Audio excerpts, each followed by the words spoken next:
All right. Thank you, Stephen. So I'm Jeremy Daly. I'm the GM of Serverless Cloud here at Serverless Inc. You probably, or hopefully, you know me from my Serverless Chats podcast as well. But I am super excited because the team that I have with me here today has been working on Serverless Cloud for the last year.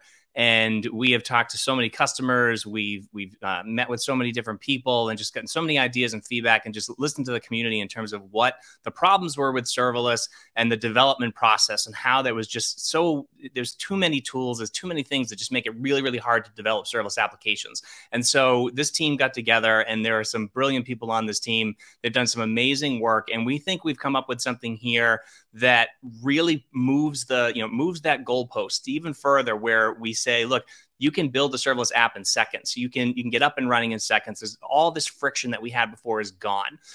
So I want to talk about Serverless Cloud, but before I get too much into what Serverless Cloud is, I'll just give you a quick overview, and then I really want to introduce the team, because if it wasn't for the people on this call, this product wouldn't exist. So first of all, if you're not familiar with what Serverless Cloud is essentially a vendor-agnostic platform for deploying serverless applications. So it is a platform, but it's also a developer experience, which is kind of the coolest part of it, is that the platform and the development experience are mixed together and sort of melded together in a way that makes you hyper productive. We're just talking about how the new MacBooks are coming out today. Think about the way Apple does that. They control the hardware, they control the software, they have the entire pipeline there. And because of that, they can create such an amazing experience for their users. And that's sort of the ethos that we try to follow here, is how can we make an experience that takes you all the way from starting with code and getting to a live, hyper scalable, globally distributed production application, and have that all as one fluid, super simple workflow to get you there. So we're going to talk more about Serverless Cloud. I'll show some things, but I'd really love to just give you a quick overview. First of all, for those of you who don't know our CEO, Austin Collins, Austin is on the call. Austin, welcome. All right, so I'll just go through the list here of people, and if you can just introduce yourself quickly and maybe give a quick 5 seconds of what you do for cloud. Let's start with Doug. Hey, I'm Doug. I'm the lead developer on cloud / architect. So it's my job to, think of the big picture and come up with crazy ideas that then the other people somehow make possible. Awesome. And then Russ. Hi, Russ Schick from Squamish, BC. I'm a senior developer on the team, and I review Doug's pull requests. We got Ben. Hey, Ben Miner from Nashville, Tennessee. I am definitely the bug reporter / bug fixer on the team as of now, and the migrator. So happy to be here. And then if you've used the Serverless Cloud dashboard, that is because of Waleed. Yeah, hi. It's Waleed. I'm the front-end engineer. I try to make things pretty and easy to use. So that's with the dashboard. And then another important part of the application is the CLI, and that is Eslam. Yeah, this is Islam Hifnawi, and much like Waleed, I do the same, basically on the CLI and a little bit on the API as well. So yeah, the developer experience overall. And then last but not least, our product manager, Emrah. Hey, I'm Emrah from Ankara, and I'm the one who creates tasks for Doug and the others. Awesome. Well, again, this team here, absolutely amazing, done some amazing work, and I would like to show a little bit to you now, and then we'll get into some questions, and then I'll let a couple other team members sort of show you a couple of cool things that they've worked on and some of the apps you can build and how some of this stuff works. So I'm going to go ahead and share my screen here. All right, so what you're seeing right now, this is just the cloud dashboard. And there's really two ways to come at Serverless Cloud. If you love working in the CLI and you're a person that likes to get down into the code, then there's the CLI process for you. But we're also trying to make this really accessible to people who maybe they've created a Jamstack site and they want to be able to just launch a backend very quickly and make some changes to it. So this is not no code. And if you want to consider it low code, it's low code in the sense of low code that you have complete complete control over. So I want to start with this dashboard experience because this is something new that we just added that allows you to fork applications. And I'll explain what that means in just a second. So I'm going to go ahead and log in with my GitHub account here. And this is going to open up and bring me, now I already have my account set up and I already chose my username. You'll get that if you're the first time. But we try to give you this really simple sort of onboarding experience here where you say, oh, okay, so here's my, I'm welcome to Serverless Cloud. I can either fork an app or I can build my own. So if I want to go down the build my own process, we'll talk about that in a second, but essentially you can go ahead and use your CLI and build applications.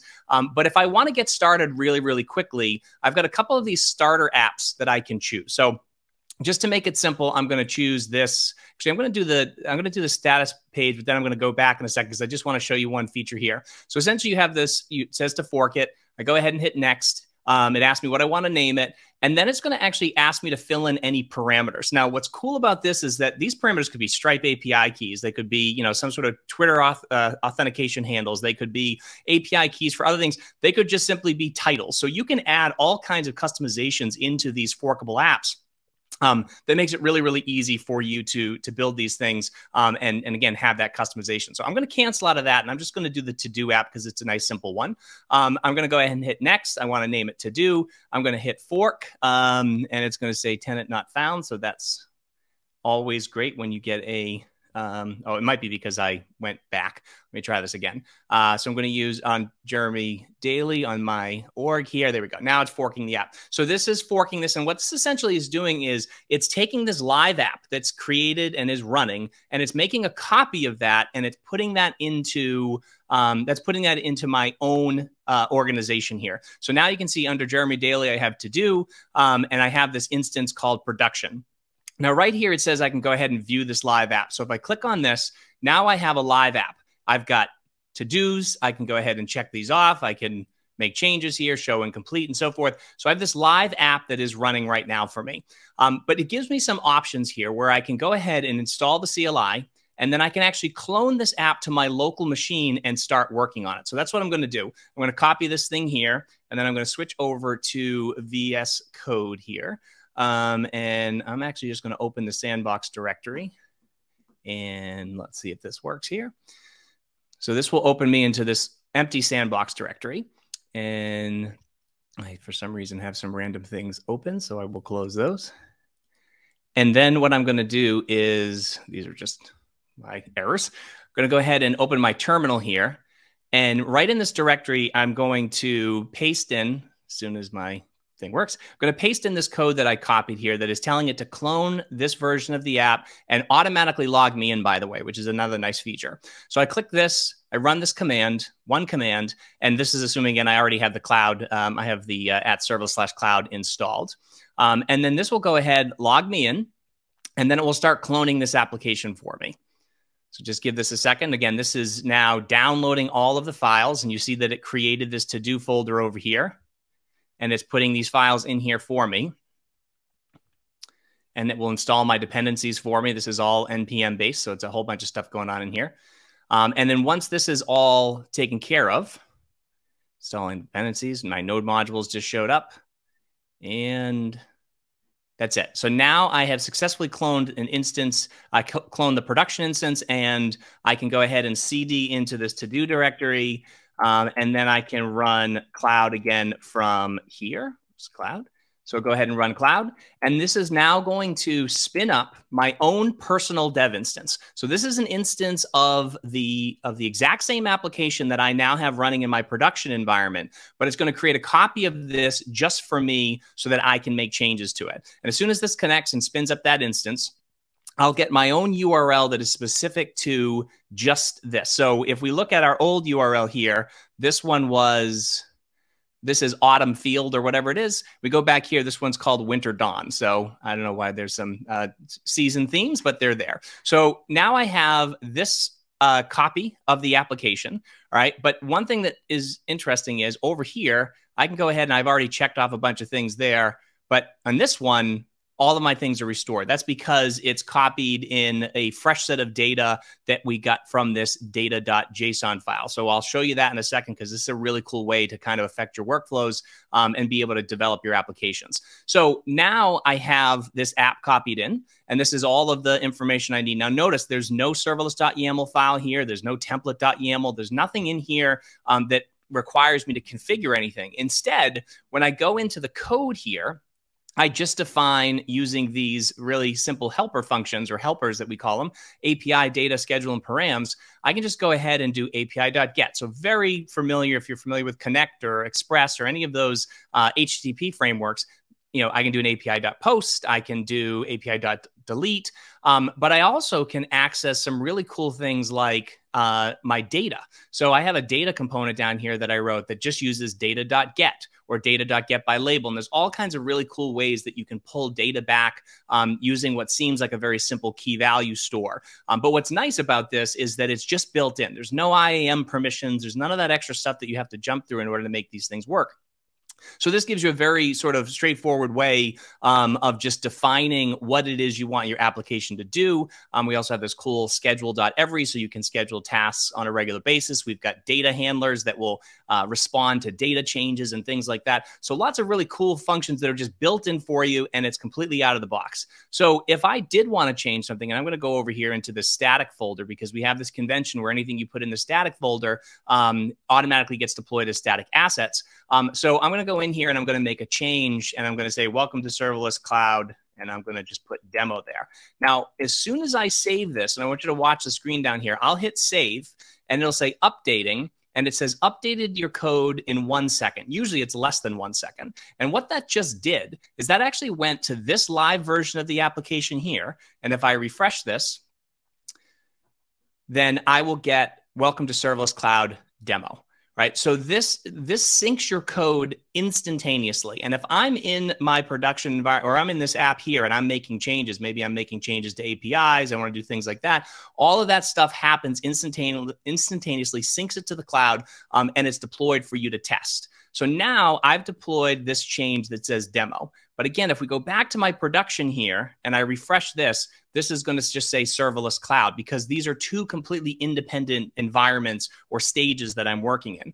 But if I said, okay, hey, you know what? Hey, Russ, I want you to look at this code change that I made. I want you to see the live version of it. I've got a couple different options. One, I can just type in share.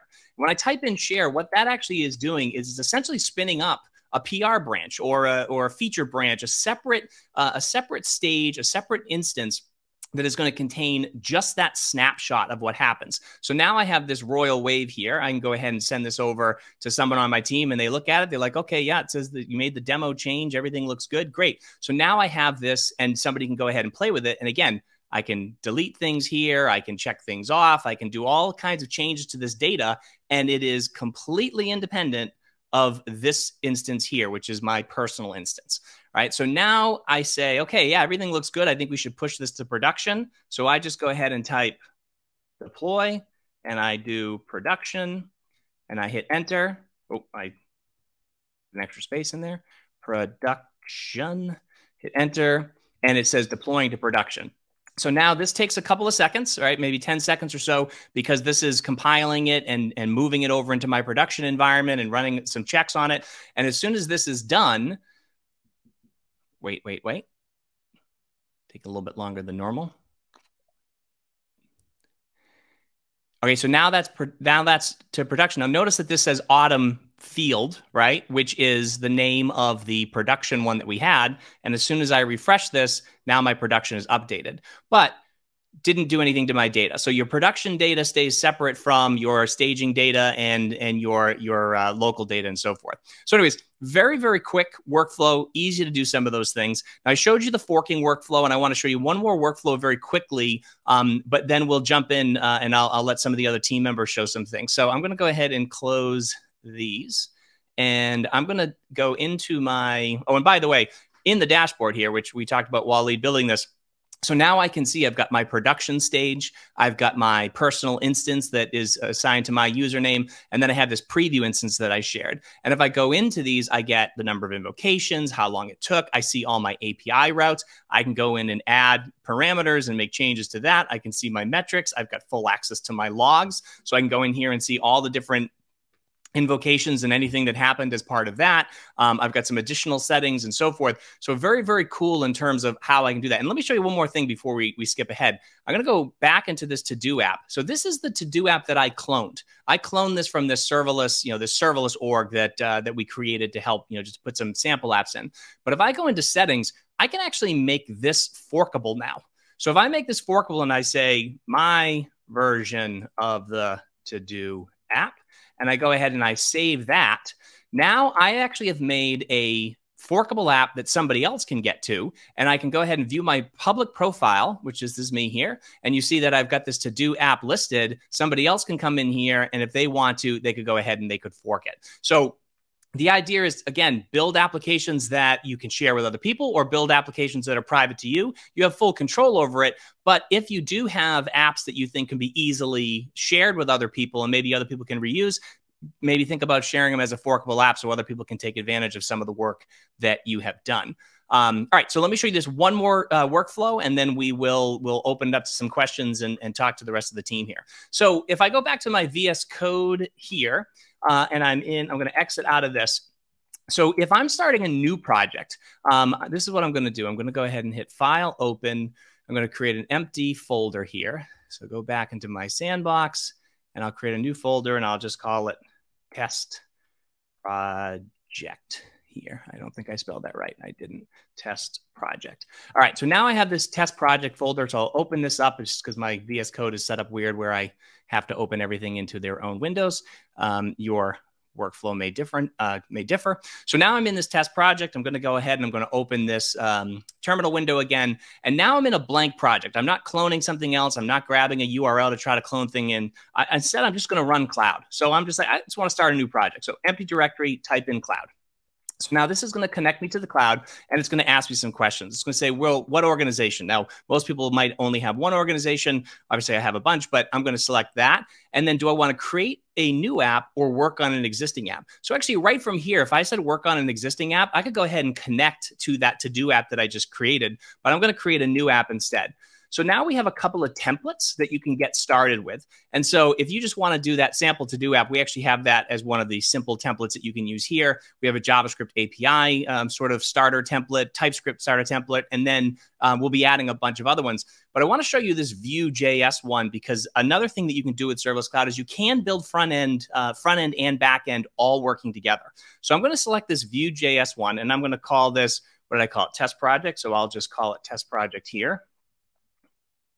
And hit enter. So this will go ahead and generate and install all these dependencies, including the front end folder that is going to have all of my Vue files in it to allow me to actually generate a front end Vue site. So this is going to take a couple of seconds because there's a lot of files. Obviously, Vue is quite heavy. So it actually went a little faster. So now it's just connecting to it. So just give it a second here. And this will go ahead and create that new project for me in my dashboard. And I'll jump over here actually, and you can see, just take a second, see that I now have my test project here. It's now spun up my Jeremy Daly personal instance. And if I'm back here, you see that it's all set, all seated, ready to go. So now I have this link. I click on this link here.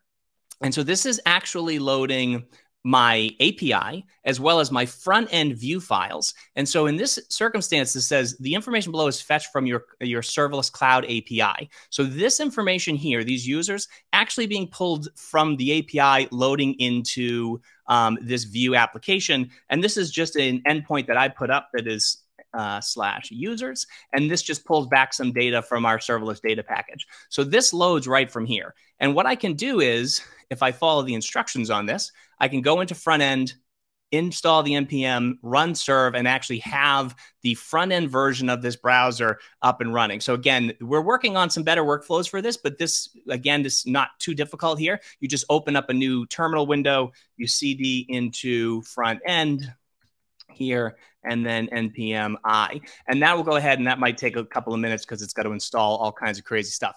But while it's doing that, I want to show you the data side of things quickly, just to make this point about these really nice flexible workflows you can have with data. So if I click on this data.json file over here, this is giving me this list of key value pairs, key values, and these are obviously can be complex values and so forth that are listing, that is the data that's in my application. So I can change this, and let's say that I want to change user 1. I want to change that to Doug, right? Because he's our #1 user. So we'll change that to Doug, and this will go ahead and update again, sync your code though. But what it didn't do is it didn't make a change to the data. So if I refresh this page here, we're going to see the same data that gets pulled back down because I didn't actually update it. So the data.json file is only a way to see data. Once the data is in the database, it's in the database. So this essentially is just going to load the same data as it was before. But I can go ahead and do import here, run import. And when I do that, that's actually going to go ahead and update the data in the database. And now Doug is there. And where this comes in as a really cool workflow is I can say, you know what? I want to export the data to users.json like this. Oh, I spelled that wrong. So I have to fix it over here. Sorry, rename because I can't type. JSON. Here we go. All right. And so now I might have in this file here, in this users.json, maybe I have Doug. Maybe I'm going to put in Russ. And I'm going to put in Eslam down here. Okay, Eslam. And so now I have this. So now I can go ahead and run an import of users.json and pull that in. Now when I reload this information here, I'm going to have, I don't think it reloaded. There we go. This will reload, and this will actually show me now I've got Doug, Russ, and Eslam. But if I want to go ahead and just reset that data to my data.json, I can just type import again, and that'll reset my data, and that'll be back to Doug, and then user 2 and user 3. So I can actually change the structure of my data. I can manipulate the state of my application really easily using this capability. So let me just jump into the front end quickly, because now I can run npm run serve. This is if you're familiar with Vue.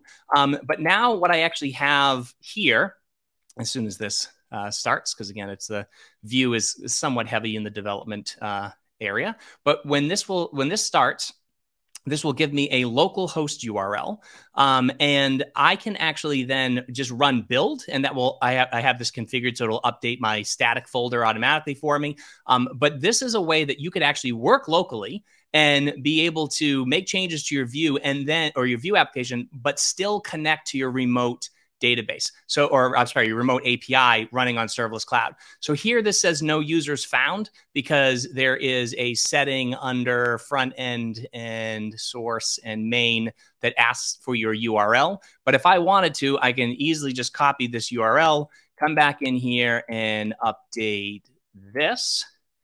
There we go. Save that. This will quickly recompile. And now when I come back over to my sample Vue app, now I'm seeing this here. And what's great, again, is if you're familiar with Vue, I can go into, say, my hello world here, and I'll just change this to say, let's do test right there. I hit test, and then that immediately updates there. So now I'm working on a local version of Vue. This can be React. This can be whatever other front-end framework you're using. I can make changes. I can see that happening, and I can be interacting with my live dev or my live personal instance URL. So I barely scratched the surface of what's possible with this, but I want to turn it over to the team and see if anybody else has, if maybe the team has some questions. Maybe we got some questions while I was rambling there, but I'd love to get a little bit of feedback and hear some people's thoughts. Steven, do we have some questions maybe that we may have gotten while I was ranting there? Yep, there are a bunch of questions. So it looks like some of the team members have been replying, but maybe if you want to, you can just go over to the questions tab and then maybe perhaps starting off with the top upvoted ones. All right, so let's see. Looks like make a. Hey, Jeremy. Yes, actually, go ahead. Actually, awesome. there's a good question in here that might be a good starting question. Sure. I think it's from Ilya. He writes, I'm proficient in AWS. What key advantages could persuade me to switch to serverless cloud? Good question. Good question. Does anyone want to take that? No, I'm just gonna. I'll be happy to. I'll be happy to try and answer that for you. So I think what we've seen with AWS is AWS creates primitives, and they do a really, really good job creating primitives. And so by primitives, I mean they have DynamoDB as a database. They have API Gateway as the API engine. They have Cognito for user authentication, Lambda and Fargate, and some of these other things that make it possible. I don't want to say easy, but make it possible to connect all these different things together and create some really amazing applications that are auto scaling and do all this great stuff for you. The problem with at least the problem that we saw on this team, and the reason why we built Serverless Cloud, is we just see that process of trying to string together all these individual components just gets really, really complicated. So every component that connects to another component needs to have the right IAM permissions, right? Then you have all kinds of limits on these individual components, and you have fallback for when something doesn't get delivered, and you've got dead letter queues, and you've got all this complexity that makes it really, really hard for someone to get started. Now, Serverless Cloud doesn't plan on solving every single issue out there. Like, we don't have a machine learning API, and we don't have a recognition API, and we don't do text to speech and some of these other things. And I don't think we ever plan on doing that, because there are so many companies that have built amazing services that already do that, including someone like AWS. So I think the idea here is to say, for the use cases that you want to iterate on quickly, that you don't want to have to think about implementing the same best practices or the same boilerplate over and over and over again, Serverless Cloud is perfect for that. That will let you build those GraphQL APIs. It'll let you build those REST APIs, let you do those schedule events, let you do some of that change data capture stuff. It'll let you do that very, very easily and quickly with just a few lines of code. And then you say, oh, but you know what? We really want to be able to maybe, send this off to a Kinesis stream that then, processes the data through, I don't know, Glue, and puts it into S3. And then we can read it with, what's their BI tool there. But that maybe they want to be able to pull it back with Athena and things like that. Well, those are great products. And if you want to be able to use those products, using Serverless Cloud, there's nothing that stops you from doing that. So the idea here is to be hyper productive with the things that you are standard, the things that you want to be able to do every day. And then if you want to extend this with other capabilities from other cloud providers or other service providers, other SaaS providers, you can still do that. So if you're an expert in AWS Cloud, ask yourself this question: how much value is there in you repeating the same thing over and over again just to get a basic API up and running, or just to do a couple of scheduled tasks, or to set up a DynamoDB stream or something like that? If you can do that in just a few hours and get a whole application up and running just a few hours, then wouldn't it make more sense to spend that extra time learning how to use maybe some of the data flow stuff that they can do, or some of the data analysis capabilities, or learning how to do the machine learning stuff with SageMaker or whatever. So we're hoping to enable people to work much faster. But, we're not trying to take people away from AWS or the details of AWS. We're just trying to basically implement those best practices for you without you thinking about it. I think Rick H. Julian said undifferentiated heavy lifting. Yes, that would have been a shorter answer.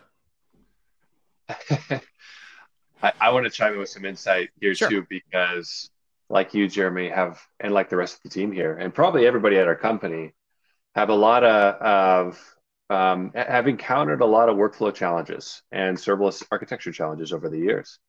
And, I'd say in the beginning, when we got started with Serverless Framework in, 2015, the thought leadership there was, yes, we're unbundling the app server, and we're going to outsource all these pieces that we used to have to code and maintain ourselves to these next generation cloud services that are all auto scaling. And we're going to rely on those so that we could free up our time and productivity and creativity to go build better products at the end of the day. That sounded great.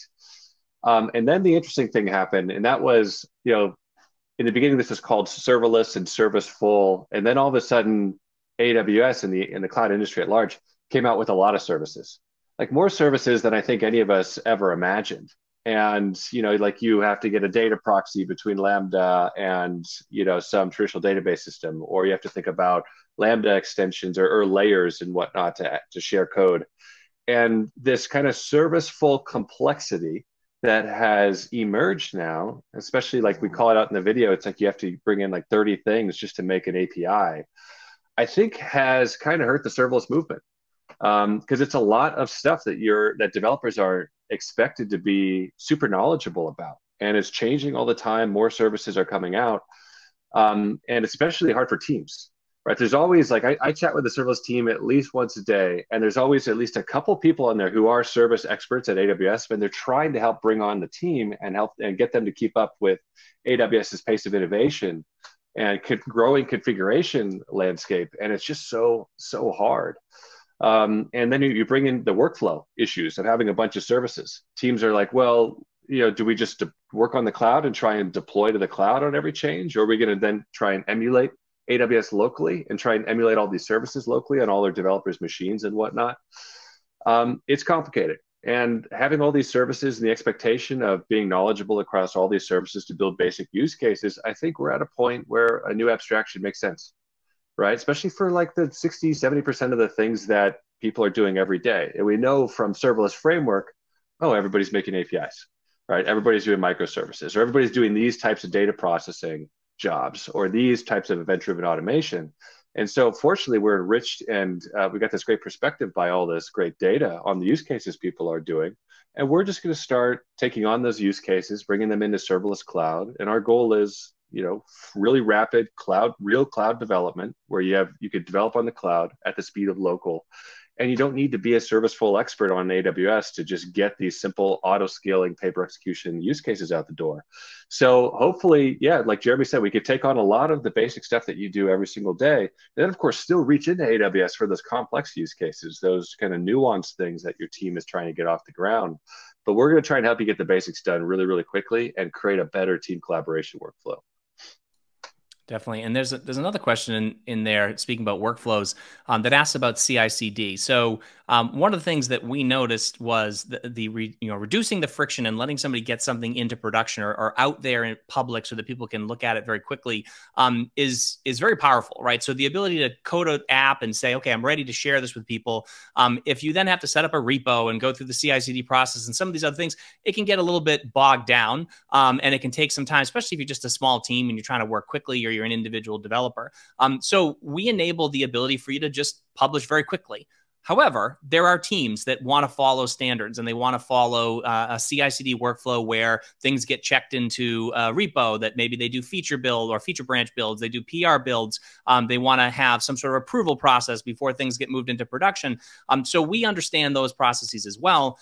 So the CI/CD piece that we've implemented right now is insanely simple, and we will add the ability to do things like RBAC and control a couple more things in the future, and just put some more guardrails around it. But essentially, we have a what we call sort of the headless version of our CLI, same exact CLI. It just knows that when you pass in a token to it, similar that you would do for other services, you pass in that token, you put that right into your GitHub or Bitbucket or wherever it is, and then you can run one of those actions that essentially says, all right, take this and run the test process on it, which spins it up into a completely separate test environment, so it doesn't mess with your production environment or anything like that. And then it goes ahead and does that deployment for you. So you can actually set all that stuff up. We're going to be bringing more features for CI/CD soon, where again, you'll be able to do like those feature branches and some of those other things automatically, and potentially just integrate that workflow directly into the dashboard. So it's super easy for you to set that stuff up.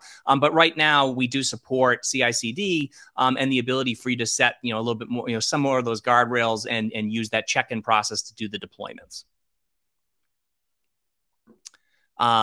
Okay, so what I'd love to do, we answer some of these questions, keep them coming. We'll get back to some more questions as well. But what I think would be really cool here is that, everyone on this team is also a serverless user. We're also building serverless applications, which is why we're all here to try to make it easier. And so there are a lot of cool things you can build. I showed you this view thing. I showed you just the to-do app. But there's a lot more, a lot more capabilities with this. So maybe Russ, if you want to take the screen and show us and walk us through one of the apps that you built with this. Sure. Yeah. I mean, I was thinking I might just pick up on what we were just talking about around CI/CD. Sure. Just talk a little bit about the. So we have. Let me share my screen.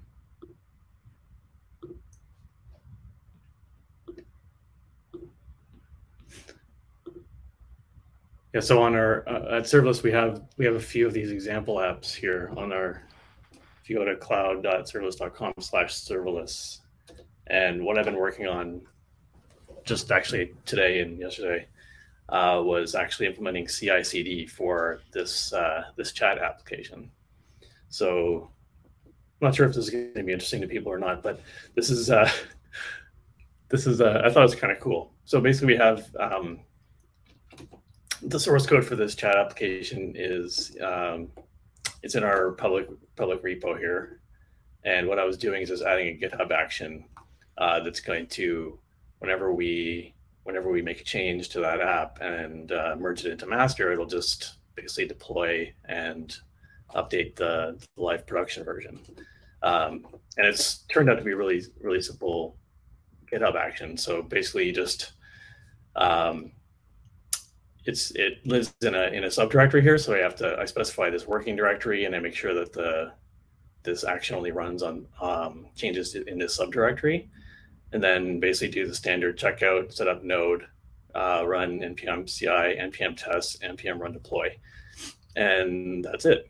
And just to give you an idea of what those commands do, so if you look in the package.json, so we have test, which just runs cloud test, and deploy runs cloud deploy production. So it's a really simple way to set up a CI/CD workflow. So you can where your team can collaborate through GitHub. When your changes get merged, you run your GitHub action, and then the next step that I'm working on is to be able to do a preview instance when you do a pull request. So that's what I'm working on right now. We're in this other workflow here.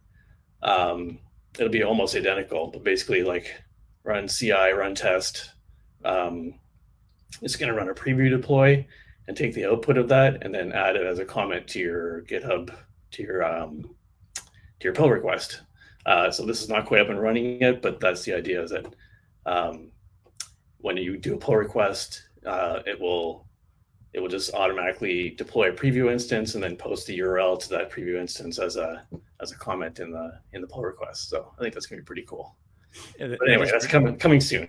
No, but that is pretty cool, and I think one of the cool things about the build process too is that when you do have that build process, as opposed to just typing in deploy or share or something like that, that build process can actually include things like running npm run build for your Vue or your React app or something like that, or maybe you're compiling some CSS or you're doing whatever it is that you're doing.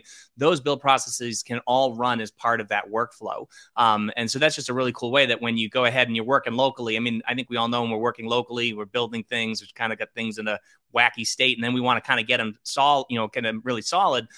Just by running that share command and having those things automatically build for you, is sort of the part that Russ is working on here, or doing the deploy command, rather than doing that directly, just actually checking them back into your GitHub repo and then have it run those commands for you and build that nice, fresh, completely isolated version of your app with all your build scripts run and things like that. That's a pretty powerful thing.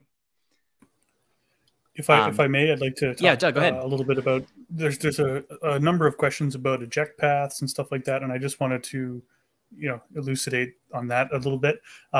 So I understand the desire to eject, and I think, as Austin pointed out, an ejection path is something we're planning for, but you're not going to have the same quality of life experience, right? It's going to be slower deploys or whatever, but you'd get sort of a bundle out that could stand up as a CloudFormation stack. But the other thing I want to talk about is just the primitives we're building. We're trying to keep them sort of in line or in spirit with native concepts within the language, so that your eject path is your code. That's sort of the whole idea behind this infrastructure from code play, as opposed to a whole separate file or separate declarations that then you have to map to your code.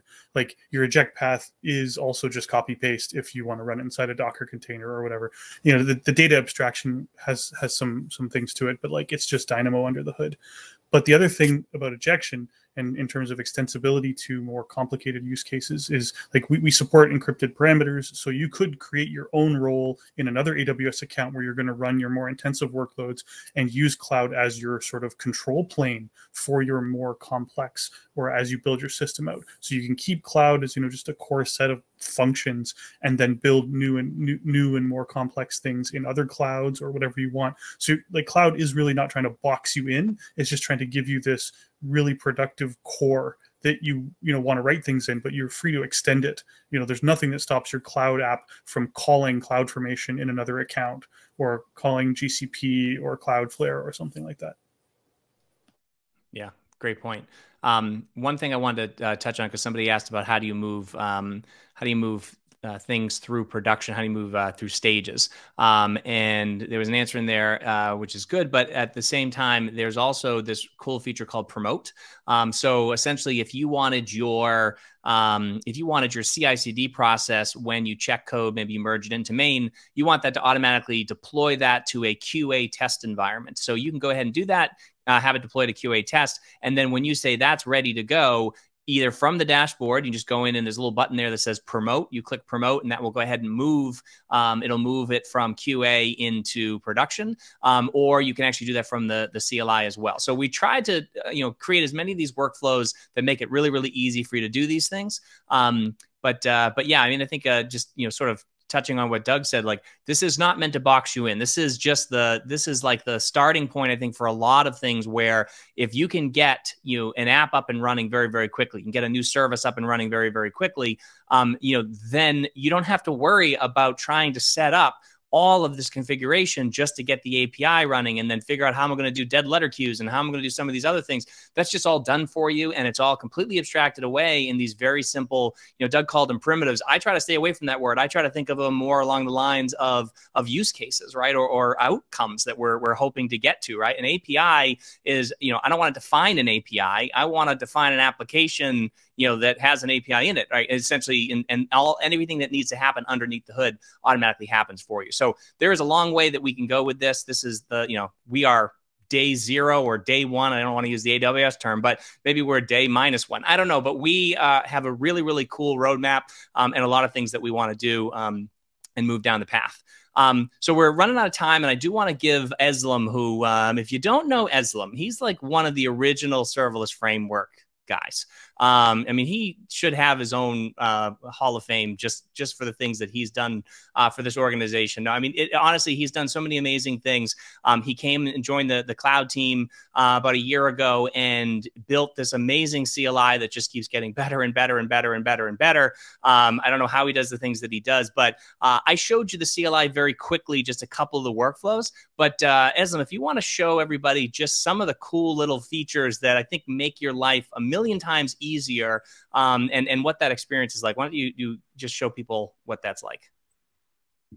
Yeah, for sure. Yeah, I just want to spend a minute or two just to talk about a couple of tips and tricks with the Cloud Shell. You already covered a lot of the main commands, but you're gonna spend a couple of hours on that shell, so I think it's better to get comfortable with it. And a lot of the things that I will mention, you already see them in these little suggestions that come here, but I think it's good to cover them early because it could really help you.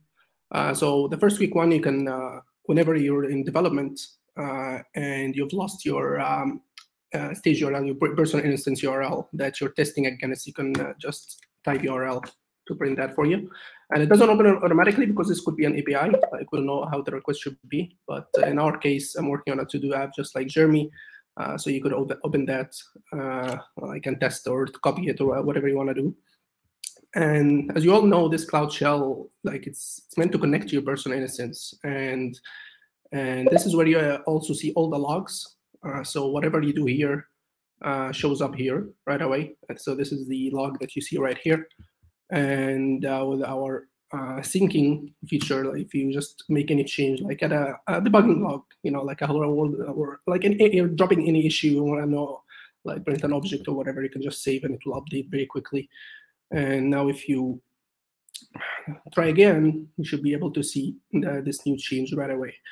So this shell is meant to be open at all times as you make changes, and it will constantly update. And this is where you'll be seeing all the logs. And this is where you can enter a lot of commands. So we just saw in the suggestion that you can also just open the docs anytime. So if you ever get lost, you're not sure like how to work with data or API or schedule, or even forgot a couple of the commands, you can just type docs. And you should also notice that you can we have support for autocomplete. So you could just tab to have that autocomplete. Of course, it's already short, but it gets complicated with the other commands. So you can open that. It will take you directly to the docs. You can find an answer to your question, like get a little familiar and then get back to development, make changes again, and so on and so forth. So yeah, you can do a lot of things here with the CLI. We try to keep it simple, but of course we cannot put all the information about your service just in a CLI. And that's why we have the dashboard as well. But we just wanted to create a very quick bridge between the CLI and the dashboard whenever you want to check something that is not available here, like metrics or a persistent log and whatnot. You can just try the open command. So this would open the service dashboard URL. So this would open the service on your dashboard right here, and you can see all of our instances. You can click on your personal one. You can see the metrics here, the logs, a lot of stuff that I cannot cover all. But yeah, and I also want to show what Jeremy was talking about, because we had a question about this. We have 2 stages here, and you can also promote that from the shell. You can just promote from dev to prod with a simple command right here. You can also do that from CI/CD, but this is the flow basically. Well, what I'm doing here, I already have these 2 stages. I'm just basically moving code between them. That's all I'm doing. Hey, show them, Aslam, show them my favorite command. Yeah. So whatever, like after a few hours, you're gonna have a lot of information here, a lot of data, and it's gonna get really messy. So anytime you could just clear the command right here. That's it. That's your favorite command. Love it.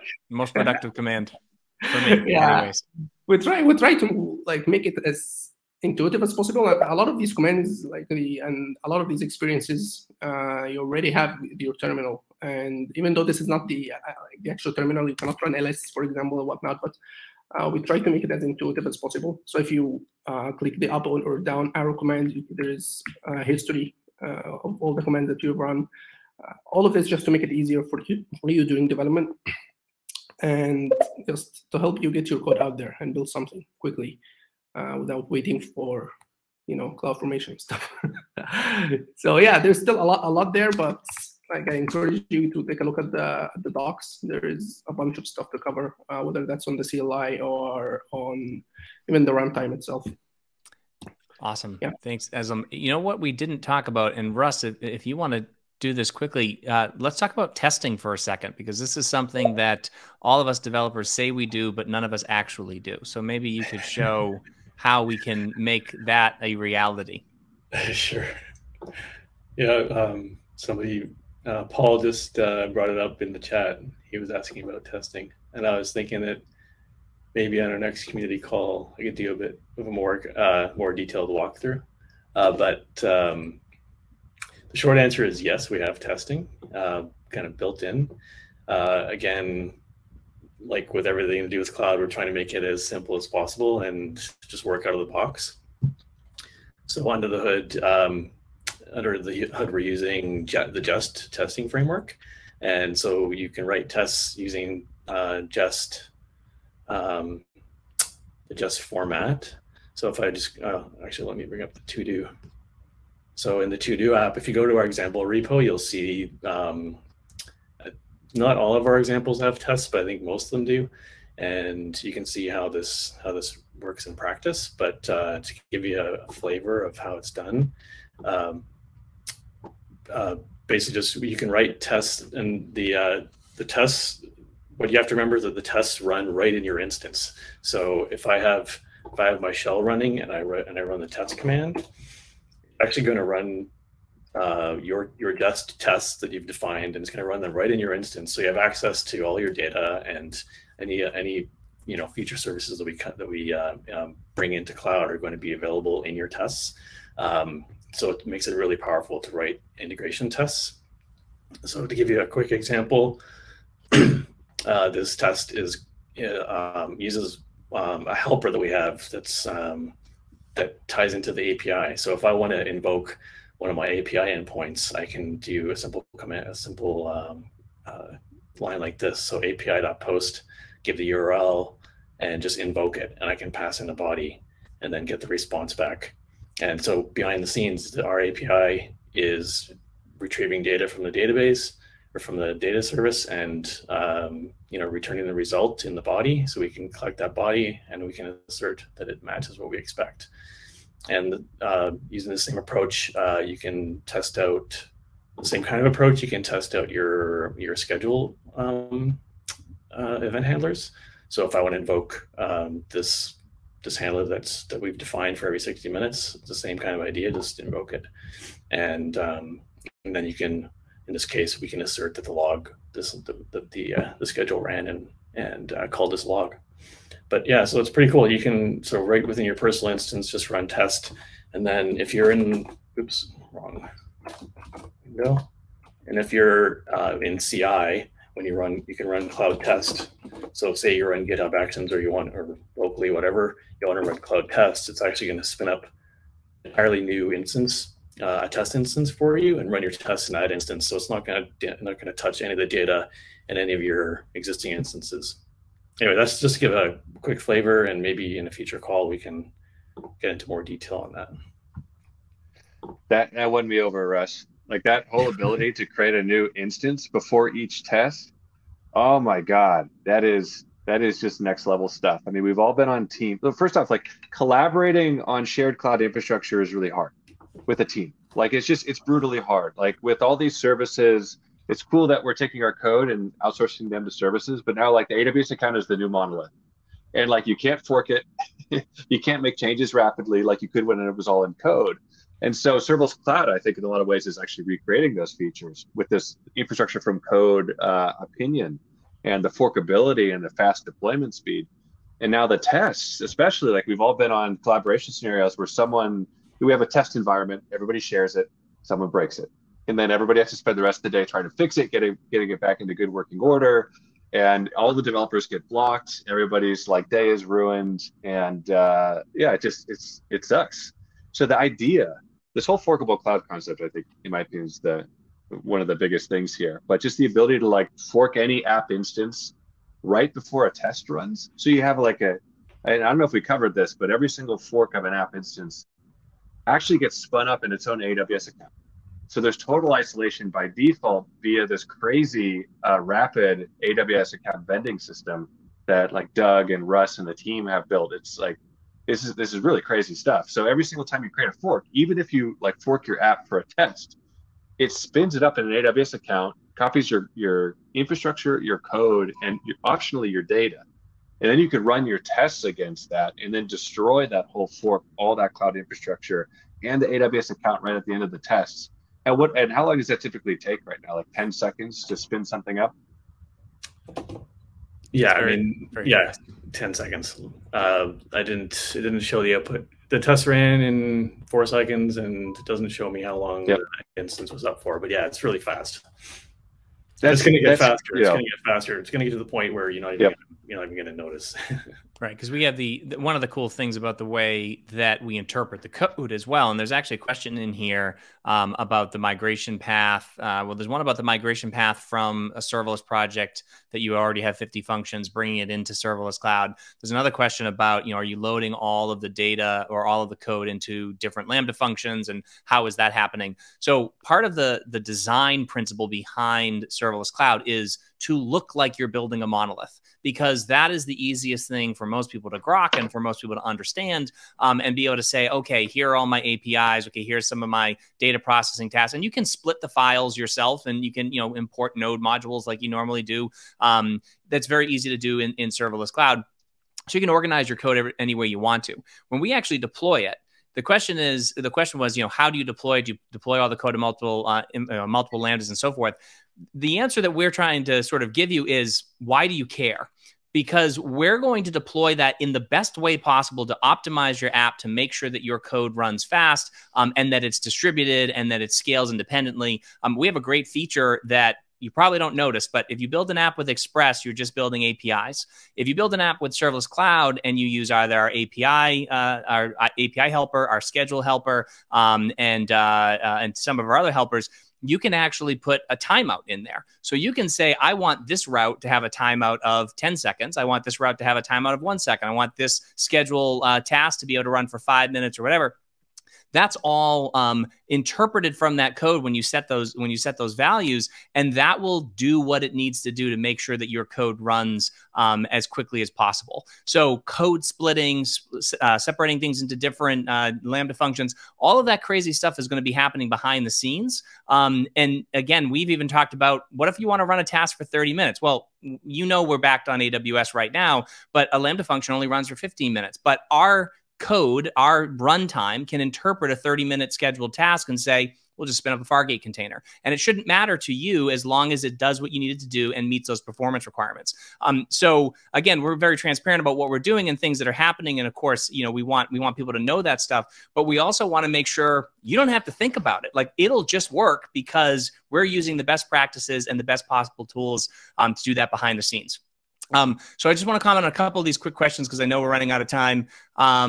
One of the questions was about the migration to from serverless framework project to cloud. So there's not a great migration path right now, other than it's probably likely you can just copy your function code into, copy your function code into Serverless Cloud without the YAML file, and it's going to be close. There'll be some work to do there, but there's not a super simple migration path. But that's certainly something we've talked about to try to make sure we can get people to migrate from serverless framework to Serverless Cloud if that's something they want to do.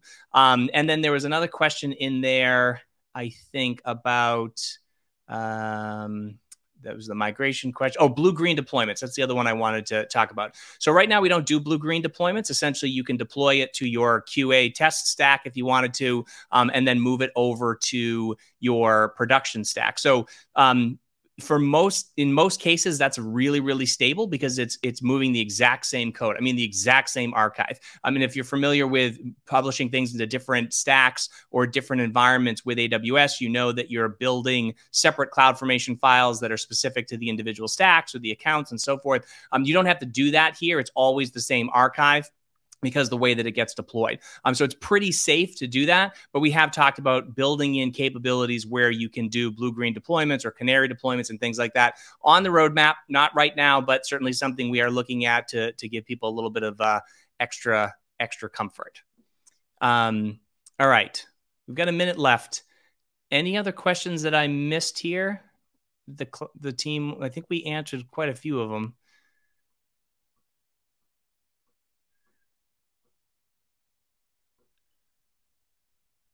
I think if we missed your question, we can go back, right, Stephen, and answer them later. I'd love to know what users would love to see in Serverless Cloud. Like if there's a use case, for example, that we should cater to. You know, right now I think the priorities are APIs, REST and GraphQL, the kind of based APIs. You know, the serverless data continues to get better every single day. Scheduled tasks. We are starting to get into event-driven stuff, though. You guys might want to talk about that a bit. But if the community here, the users on the call, have any feature requests and use case requests, we'd love to jump on those because we want to make those in-demand use cases easier. And I think the big question is, how do they get in touch with us? So we've got the community Slack, right? Let's make sure everyone knows how to get in touch with us after this. Right. And if you go, and we have a public GitHub repo for that has our example apps, and our documentation is accessible from there as well. And we love contributions. So if you want to contribute to our documentation, you want to contribute to some of our example apps, we certainly would love to see that. And we also have GitHub discussions that we just enabled. So if somebody wants to go in there and actually start chatting there. And again, if you have any bugs, report those bugs. GitHub is the best place to do that. We've got people in there all the time that will be responding to you and listening to those. But definitely the community Slack as well. You can get that from, I believe it's accessible from the docs or from the the serverless.com/cloud page. You should be able to find that as well. So, but yeah, if we've, Stephen, what's your thought? Do you want to go a couple more minutes, or do you want to, because we could talk about event. It's entirely your call. All right. Yeah, I think we can. Yeah, why don't we do that? I just do want to make one last call out. I think you might have seen the call to action. Like if you're interested in doing a deeper demo, or perhaps like really want to get started on production, developing now and go into production really quickly, please reach out to us at serverless.com/sales. And one last request is that fill out the survey that you got in the reminder email. You'll also see that link to the survey in the post-webinar survey or post-call email for the replay, which will go out just after this ends. And there was one last thing, but I forgot, so I'm going to hand it back to Jeremy, and we can keep on going as long as you want. Thanks. Yeah. Well, I don't want to take up too much more time. I know everyone's super busy, and I really appreciate everyone who's on the call, who's listening in, and hopefully is excited about this as we are. But let's talk about event-driven for a moment. So one of the things that, again, is another design principle behind Serverless Cloud is just to essentially be event-driven first. That essentially everything we do in cloud is an event. So whether it's the testing, you don't see it right now, but actually every time a just test runs in the background, it's actually emitted as an event. And we have plans to be able to hook into those events later on, which would tie in, by the way, to things like blue-green deployments and some of that stuff that could trigger, actions based off of what happens when test runs and so forth. But what we're trying to do is not overcomplicate it, right? Because we know that event-driven stuff can get very complex. We do have data change capture right now. So if you think about DynamoDB streams, if you do data.set and you say, user equals, or, user Eslam or whatever that is, that will actually generate an event behind the scenes that you can listen to with just a simple data.on. So you do data.on, and then you can actually say, I only want to listen to created events, or I only want to listen to created events where the key is user, or I only want to listen to created events where the key is user and the first letter of the username starts with E. I only want to listen to delete events. I only want to listen to, updated events.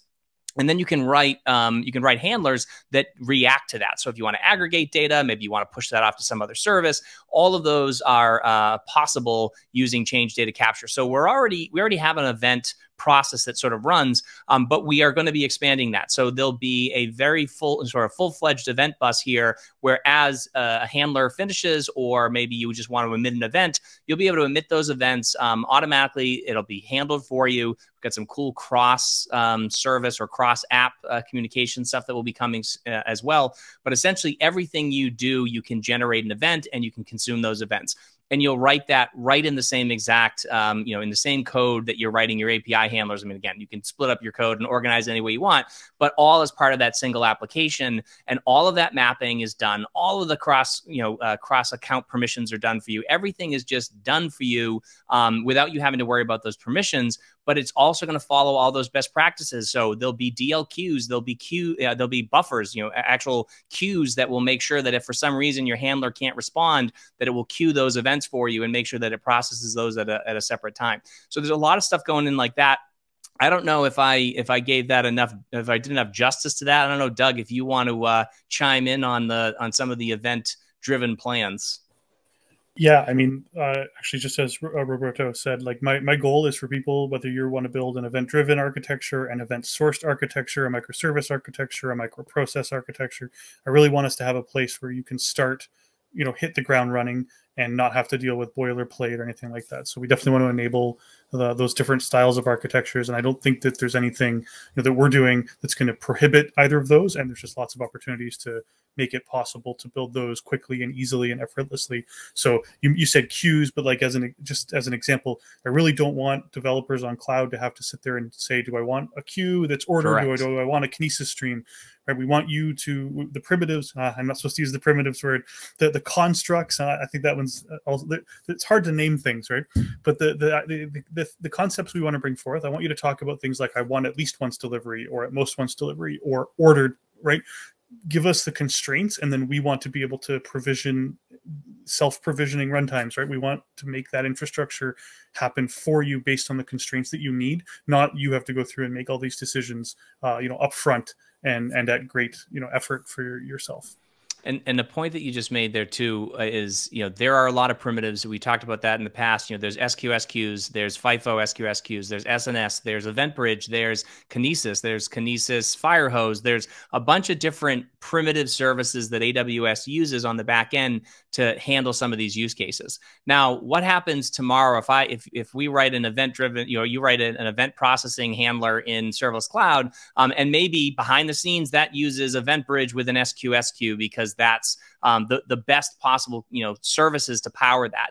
But let's say that at reInvent this year they release a new product called Ultimate SQSQs or whatever terrible name they come up with, that we could then say, you know what, this is better. This is a better way to implement it than it is to just use a standard SQSQ.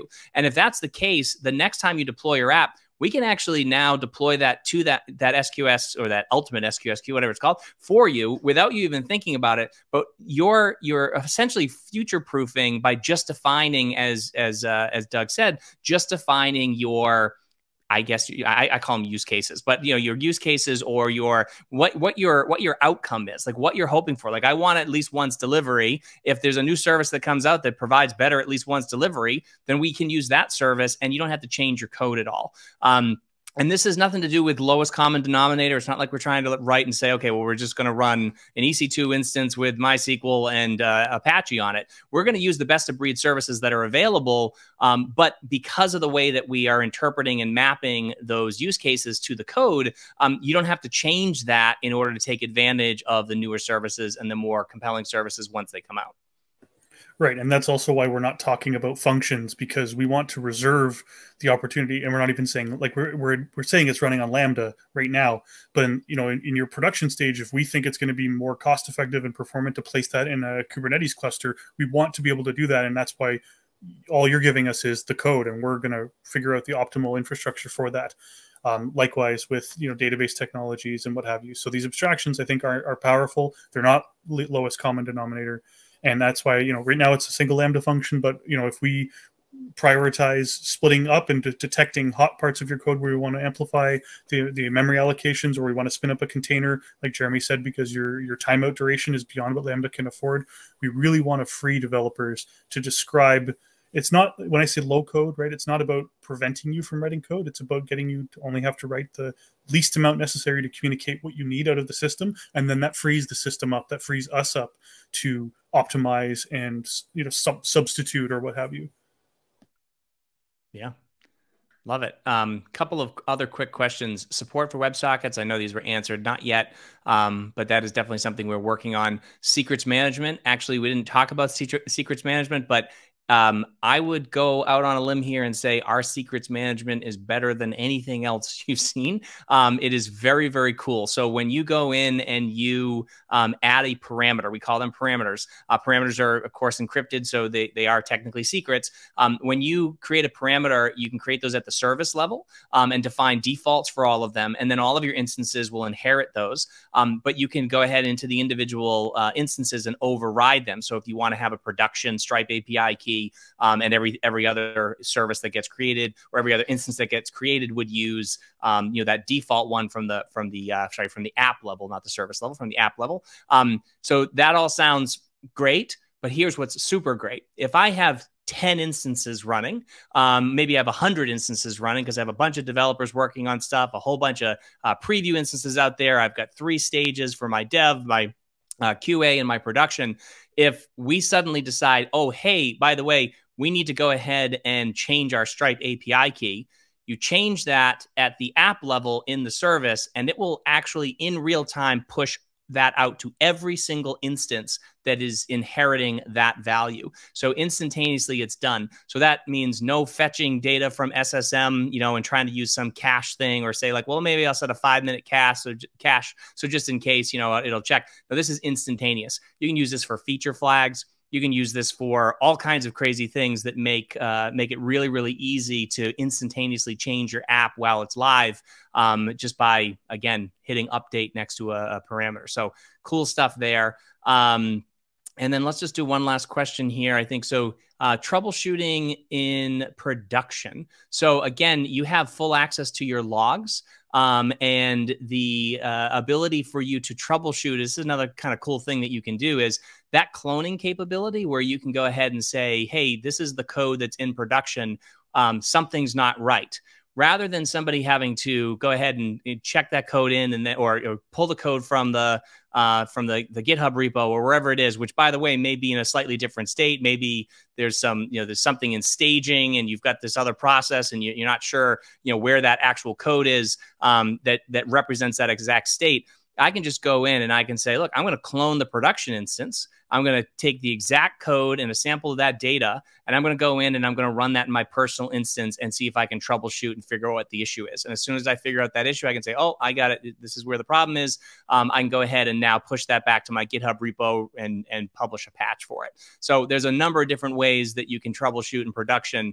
But again, having access to the logs and then being able to just copy the application, an independent copy exactly as it's running in production in the exact same environment that it's running in, right? So you're using all the same infrastructure capabilities, is a pretty powerful workflow for you to be able to handle that stuff. So there's probably some more questions coming in, and we'll try to get to some of these, but I think we should probably wrap it up. We've gone for about an hour and 15 minutes. So is there anything else, cloud team, anyone on the cloud team want to say anything or share anything before we go?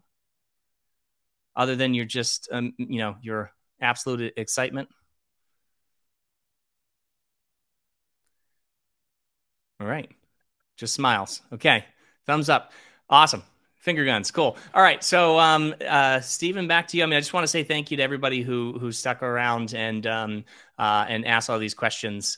Super excited to have you all here, and please reach out to us, jump on the community Slack and so forth. Because we're building this for you. We're building this for us. We're all users that want to try to solve our own serverless problems. So we're dog fooding this pretty heavily. Reach out, tell us what you need, tell us what you want, tell us what you like, tell us what you don't like, and we'll work on it. That's great. Thanks, Jeremy. And I want to thank everyone for joining. This is our first community call. We're going to plan on doing this pretty regularly. So we'll tee up different topics, and then we'll start reaching out to folks about, topics that are interesting to you to make sure this is fresh and interesting. So thank you for joining, and yeah, get started on Serverless Cloud. Thanks. All right. Have a great day.